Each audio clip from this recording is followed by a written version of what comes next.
Sabi? Kahapon linggo, nung isang araw di ba? Linggo nung kamakalawa, linggo. Lunes kahapon lang naglunes, di ba? Wala, ito totoo. Wala ako dito nung Saturday and Sunday and first hours of the morning of Monday. Bumalik ako dito dito ay Monday na ng 12 o'clock. Tapos nagka-problema pa sa NAIA, yung mga radar ayaw gumana. So, hapon ka umiwan dito pagdating mo pa lang? Or bago kayo umalis mo? Bago umalis ako, galing ako ng Dumaguete kasi anniversary ng Negros. Wala pa nun. So, pagdating mo parang hours before the changes of leadership sa Kapalapag. Ha? So, you're one of the last who affixed the signature to the resolution. If that is your conjecture. Your honor. Oh. Sir, hindi ako sarili ko. Wala ka namin Sir, how do you respond to that concern na baka maging yung radar? No, sir.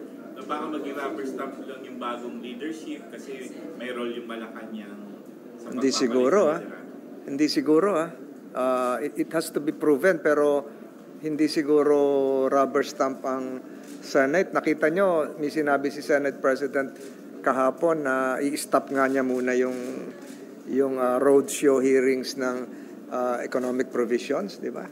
Is that a sign of being a rubber stamp? At saka knowing na ayaw niya ng Yes. Yes, oo. So, hindi siguro ano yun. Ano yung magiging relasyon po ng bagong leadership ng Senate sa Malacanang? Dapat cordial. In the same manner as we were cordial a few hours ago when we met representatives coming from the Supreme Court, another co-equal branch of the government. So, dapat ganon para sa bayan. Sir, how about your relationship with the House? You think mas magiging cordial? Ang daming umattend na congressman kanina. Ang daming umattend na congressman doon sa hearing ko. They were here. I think Congresswoman from Negros, General Santos, Lanao del Norte. Ang daming umattend kanina. And I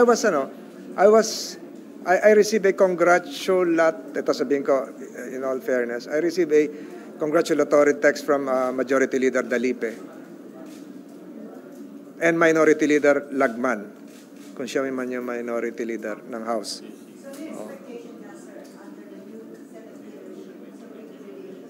Palagay ko kasi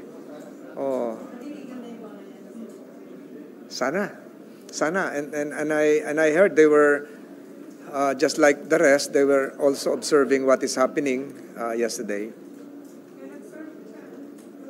Sino nagtatanong?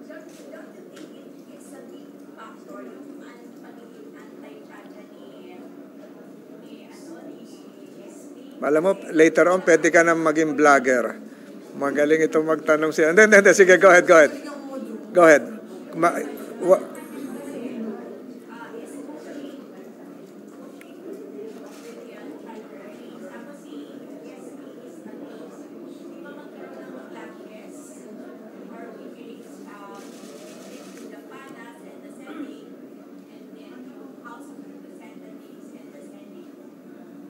What do you think? Merong kolatilya yung kay SP. Sabi niya, pag-uusapan. Di ba?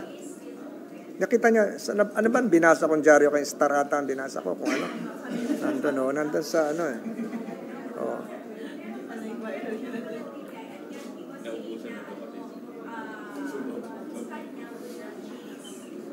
pero dun sa huli, hindi ko narinig. I'm sorry, hindi ko narinig yung press con niya. Hindi ko narinig.